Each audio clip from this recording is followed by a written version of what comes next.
Yo, hello guys and welcome back again to a brand new video. In today's tutorial guys, I will be showing you how to block someone in WhatsApp. So it's simply easy guys how to block someone in WhatsApp. It will work for both phones, iPhone, iOS and PC. So make sure that you are following my step one by one so you can get the person that annoys you away from your WhatsApp list. So first of all guys, go to your app store to get WhatsApp, which is pretty easy step. Go to your search button and then search for WhatsApp as you can see over here, and then download WhatsApp.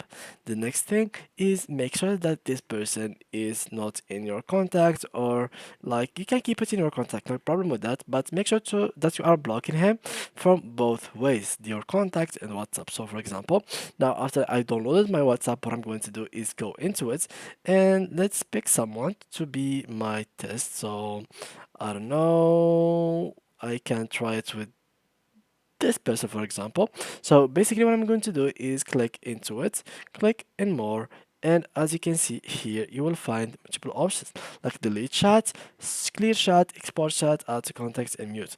Basically in our case we don't really want to delete chat. Delete chat will not stop this person from actually sending me messages. So what I can do is click on him, click again, and from there what you have to do is go all the way down, and basically here as you can see here's the button to block this person. So I will click on block and here we go. So I'm blocking him, and just like that he will be no longer able to actually text me, and I have blocked this person from the actual from my actual WhatsApp. So he will be no longer able to actually text me in my WhatsApp and not even call me in my WhatsApp. So hey guys, that's how you can block anyone in WhatsApp. So thank you guys for watching and see you guys in the next tutorial.